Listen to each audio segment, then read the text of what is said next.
მოგესალმებით ღვთისმშობლებო, დღემდის ბევრს სჯერა რომ ქრისტიანობა რელიგიაა და ეგრეთ წოდებული რელიგიები დღეისათვის ათასობითაა გავრცელებული. მათ რიცხვს მიეკუთვნება მეოთხე საუკუნეში ჩამოყალიბებული მართლმადიდებლური რელიგიაც. მე ამ რუბრიკის დასაწყისში თუ შემოხვალთ ჩემს პირად გვერდზე, პირველი, მეორე, მესამე, მეოთხე ვიდეო რგოლები სწორედ ამით დავიწყე, დავასაბუთე წმინდა წერილებზე დაყნობით, რომ ყველა რელიგია, მათ შორის ქრისტიანული რელიგიებიც, რაც კი რამე არსებობს, უბრალოდ შეფუთულია ღვთისადმი მსახურები და სინამდვილეში ისინი სატანა ეშმაკის მიერაა შექმნილი. მიზანი რა არის? რათა ადამიანები ჩამოაშოროს უზენაეს ღმერთს, ზეციერ მამას და მის ბრწყინვალე დიდებულ განზრახვებს. და ის ამ მიზანს სწორედ ამ ღვთის სახელით შეფუთული რელიგიებით აკეთებს. ამიტომ თუ არ მოგისმენიათ ეს არგუმენტები, შემოდით ჩემს ამ გვერდზე იესოს ფოტოზე დაწკაპუნებით, გახსენით ყველა ვიდეოს ნახვის ფუნქცია და მოისმენთ ეს პირველი, მეორე, მესამე, მეოთხე და დანარჩენი სხვა ვიდეო რგოლებიც. მას რას ნიშნავს ქრისტიანობა? როგორც უკვე ვთქვი, ეს არაა რელიგია, ეს ნიშნავს ქრისტეს მსგავს, იესოს მიმდევარს, იესოს ნაირად მოაზროვნეს, იესოს მიმბაძველს და მისნაირი თვისებების გამოვლენის მქონე პიროვნებას. დედამიწაზე მოსვლის დროს იესოს რამდენიმე მიზნით მოვიდა იესო დედამიწაზე. ეს მიზნები მოცემულია წმინდა წერილებში, მიზეზები. პირველი ეს იყო უპირველესი ის, რომ მას თავისი თავი უნდა გაეღო მსხვერპლად ადამიანთა პირველი წყვილის მიერ ჩადენილი ცოდვებისაგან გამოესყიდა მთელი კაცობრიობა, რაც გენეტიკურად მიიღო მთელმა კაცობრიობა. მეორე მიზეზი ის იყო, რომ მას უნდა გადმოეცა ჩვენთვის ზეციერი მამის დანაბარები, უნდა ესწავლებინა ჩვენთვის ჭეშმარიტება ღვთის სამეფოს განზრახვების შესახებ, რომლითაც ღმერთი მოაგვარებს ყველა პრობლემას, რაც კი კაცობრიობას თავს აქვს დღეს და გადაჭრის ყველა პრობლემას. ამ სამეფოს მეშვეობით აღადგენს ღმერთი დედამიწაზე თავის თავდაპირველ განზრახვას, რაშიც ეშმაკმა დროებით შეუშალა ხელი და რაზეც მე გასულ ვიდეო რგოლებშიც ვისაუბრე. ხოლო მესამე მიზეზი ის იყო, როდესაც მოვიდა, რომ ჩვენთვის ეს ყველაზე ასევე უმთავრესი მიზანი ესწავლებინა ჩვენთვის ზეციერი მამის შესახებ ჭეშმარიტება და მე აქვე გეტყვით, ესეც არის ამითაც შეგიძლიათ ამოიცნოთ, ესეც ტესტია, ვისაც დღეს, ვინც დღეს ირწმუნება, რომ არის ქრისტიანი, რომ მისი რელიგია ჭეშმარიტი ქრისტიანულია, მაგრამ დააკვირდით, არ აქვს ზეციერ მამასთან ყოველდღიური ისეთივე ურთიერთობა, როგორიც იესოს ჰქონდა, ესე იგი მისი რელიგია არ არის ქრისტიანული. ის არის ეშმაკის. ეშმაკის მიზანი, როგორც უკვე ვთქვი, სწორედ ეს არის, რომ რელიგიების მეშვეობით ადამიანს არ მისცეს საშუალება ზეციერ მამასთან შევიდეს ურთიერთობაში. ამიტომ ქრისტიანობა არის ეს ქრისტეს მიბაძვით ზეციერ მამასთან ურთიერთობაში შესვლა. როგორც გვასწავლა იესომ, როგორ ვილოცოთ, როგორ მივმართოთ ზეციერ მამას, როგორ ვცეთ მას თაყვანი და მე ესენი მიდევს ჩემს გვერდზე, დასათაურებულია ასეთნაირად, თუ შემოხვალთ, მოისმენთ თვითონ საკითხს, რამდენიმე ვიდეო რგოლი ეძღვნება. ახლა შევეხოთ მეოთხე მიზეზს, რომელთაც ასევე იყო იესო ვიდეოში მიწაზე მოსული, რომ ამ ვიდეოში შევეხები სწორედ ამ მთავარ საკითხს, კიდევ ერთ-ერთ მთავარ საკითხს, თუ რას ნიშნავს ქრისტიანობა, რომ იესოს ჩვენთვის უნდა დაეტოვებინა ნიმუშები, მაგალითები თავისი პირადი ცხოვრებიდან, თუ როგორ, რატომ და რაში უნდა მივბაძოთ მას, რათა ნებისმიერი ადამიანი გახვდეთ ზეციერი მამისათვის მოსაწონი და მისაღები შვილები. ანუ იესოს სახით ზეციერმა მამამ გვაჩვენა ამ სიტყვას გამოვიყენებ აქ შაბლონი, თუ როგორი უნდა ვიყოთ, როცა სრულყოფილებას მივაღწევთ ქრისტეში და ეს რა თქმა უნდა ერთ დღეში და ორ დღეში არ ხდება. ესაა ქრისტიანობა, ქრისტეს ნიმუშების მიყოლით, ქრისტეს მაგალითების მიბაძვით, იესოს ნაირი აზროვნებისა და თვისებების განვითარებით, ქრისტეს მსგავსი გახდე. ანუ ქრისტიანი გახდე, ქრისტეს მიმდევარი იყო.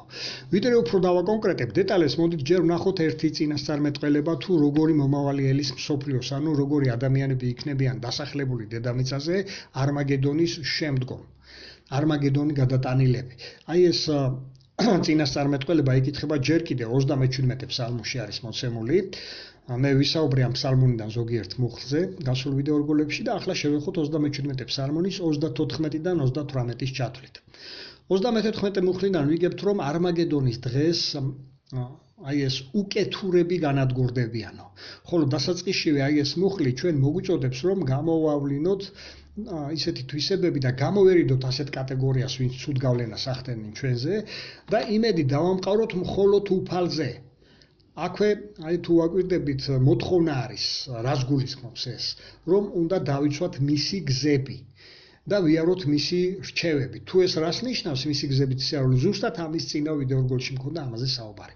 რატო ჩვენ ზუსტად მივყვებით ახლა უფლის რჩევებს, მის ხელმძღვანელობას, დავიმკვიდრებთ უკვე ახალ დედამიწას და გავაგრძელებთ მერე ცხოვრებას უკვე ახალ ქვეყნიერებაში, რომელიც უკვე როდესაც დასრულდება ჩვენი წელთაღრიცხვა, ეს მოხდება არმაგედონის დღეს და მეორე დღიდან უკვე დაიწყება ახალი ერა. აქ ამაზეა ზუსტად საუბარი.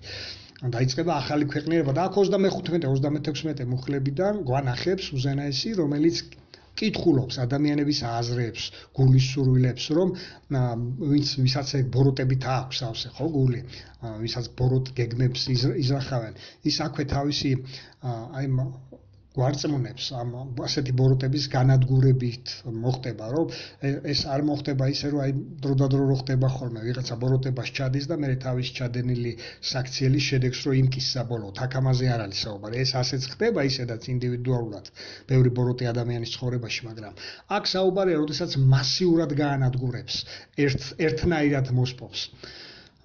და აქ ზუსტად ამას გვიხსნის, ხო, თუ აკვირდებით აი ეს მონაკვეთი. 36 მუხლის ბოლოში რომ მომავალშიო მათი არსებობის კვალი აღარსად აღარ იქნებაო, გვარწმუნებს.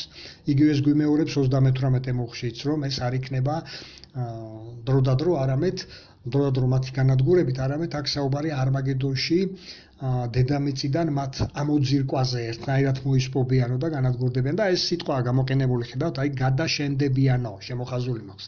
რაზე მიუთითებს ამით? აი ამ სიტყვით. აი მაგალითისთვის დღეს შეგვიძლია ვინმე თქვას, რომ ნახა ცოცხალი დინოზავრი, სადმე. ისინი დღეს აღარ არსებობენ, იმიტომ რომ გადაშენდნენ. მხოლოდ მათ ჩონჩხებს თუ იპოვიან ხოლმე, ხო, დროდადრო, რაც იმაზე მიუთითებს, რომ ერთ დროს დინოზავრები ნამდვილად ცხოვრობდნენ პლანეტაზე, მაგრამ ისინი ღმერთმა გადააშენა, რათა ჩვენი სიცოცხლისათვის საფრთხე არ შეექმნათ.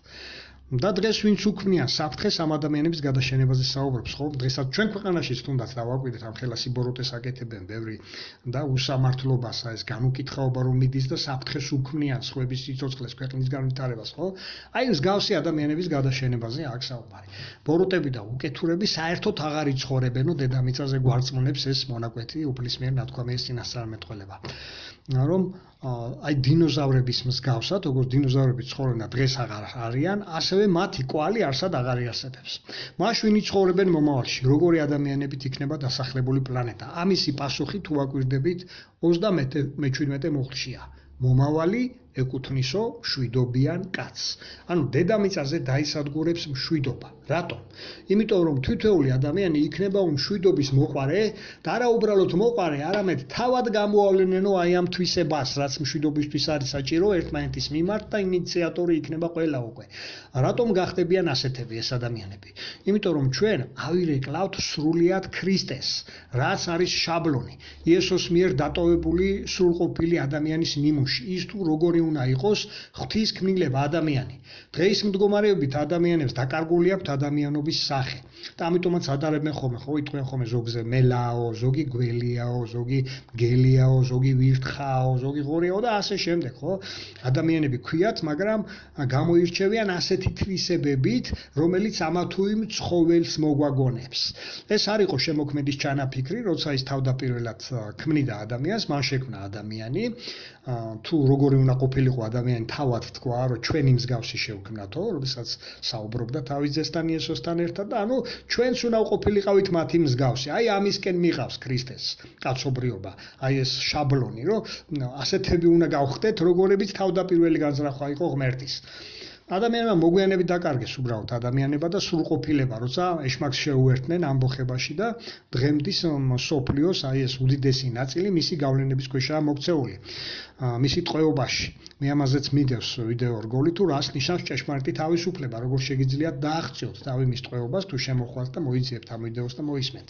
ქრისტიანი კი ნიშნავს ეშმაკის გავლენებისაგან გათავისუფლებულ პიროვნებას, რომელიც ყოველდღიურად იბრძვის თავისი საკუთარ თავთან, რათა აღარ მოექცეს ეშმაკის გავლენების ქვეშ. იმიტომ რომ შეიძლება თავი გაითავისუფლოს ადამიანმა იურიდიულად გადავიდეს ღვთის მართლობის ფლობელობაში, იმიტომ რომ ეს სიამოვნეში ასე ხდება, იურიდიულად დღეს მთელი ქვეყნიერება ეშმაკს აქვს გაფორმებული და იქიდან გამოსვლა უნდა მოახერხოთ და გადასვლა ღვთის მართლობის ქვეშ. ამაზეც მიდევს მე ვიდეო რგოლი და სრულყოფილი ადამიანის სახე უნდა მიიღოს ყველამ. ხო და მოდით ნახოთ კიდევ ერთი მონაკვეთი, სადაც გარკვევით ესმება ხაზი თუ რა მხრივ გვიტაცებდა ეს ყველა ჩვენგანს ხო, როდესაც ფილმს უყურებდით იესოზე ან სახარებებს კითხავთ, როგორ მოგწონდა ხო იესოს ის მაგალითები, რასაც არ არსებობს ადამიანი, ვინმე თქვას მასზე ცუდი ხო?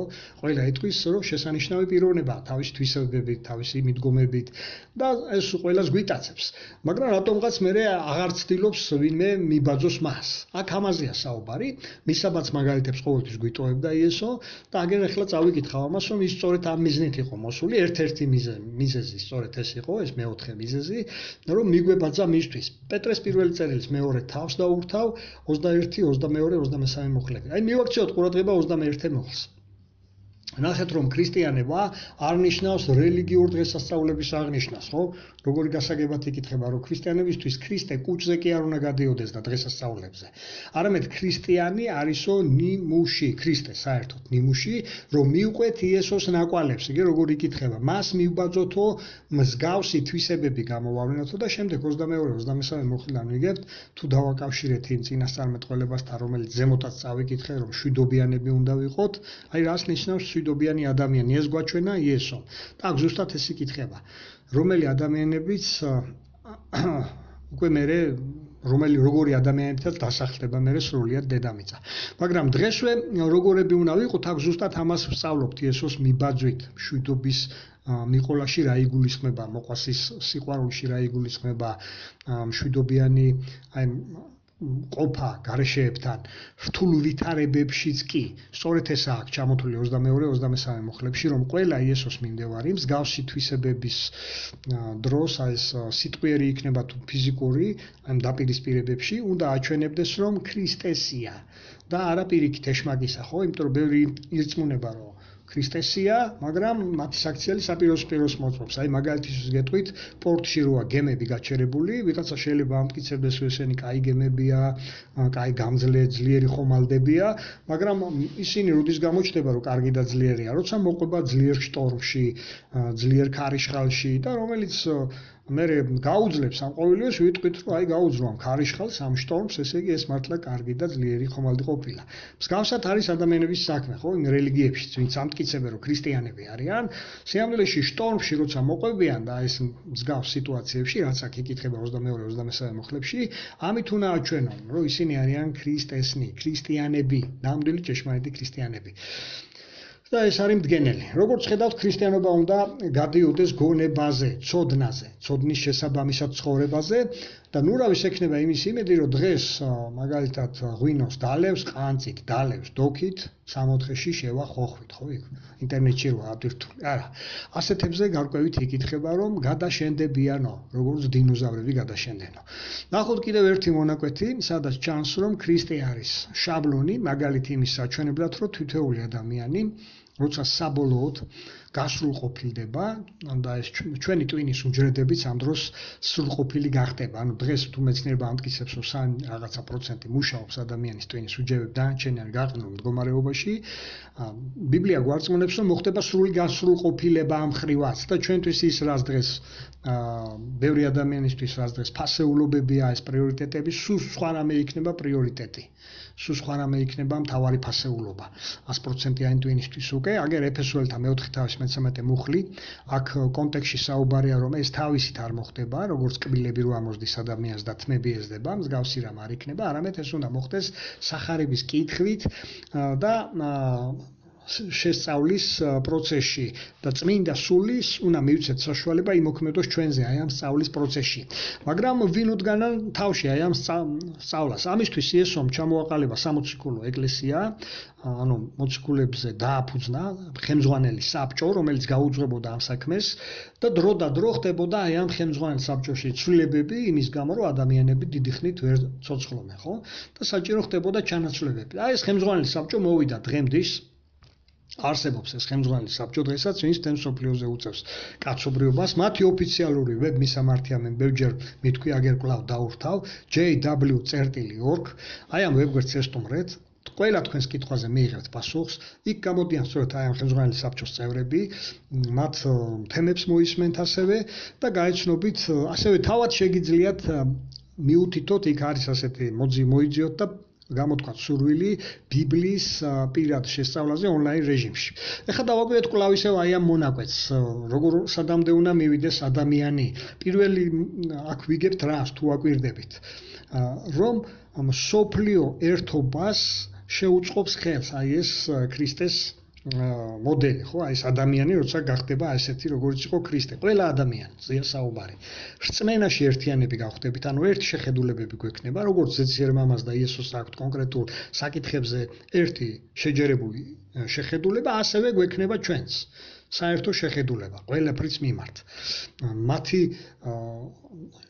მათიდან გამომდინარე, ხო, ჩვენ კი არ ვადგენთ ამას. ისინი გვიდგენენ რა არის სწორი და რა არასწორი. და მეორე გავხდებით სრულქმნილები, სრულყოფილები, როგორც იყო მაგალითად ფიზიკური და ეს ნაკლის გარეშე, ასეთები ვიქნებით, აგერ წერი აქვს. და მესამე მივახცევთ ქრისტეს საკუთარ თავში, ანუ ასეთი რაც შაბლონი დაგვიდო ღმერთმა, ასეთებად ვიქცევით სრულყოფილ ქრისტეს მსგავს ქმნილებებად. ასეთი როგორიც იყო ღმერთის ჩანაფიქრით თავდაპირველი, რომ როგორი უნდა ყოფილიყო სრულყოფილი ადამიანი. და რადგან დღეს ჩვენ ეს არა გვაქვს ნიმუში იყო ქრისტე ამისი, მან გვაჩვენა როგორები ვიქნებით გასრულყოფილები, როდესაც ვიქნებით. აი ამას უნდა მივახციოთ სწორედ აი ამ სწავლების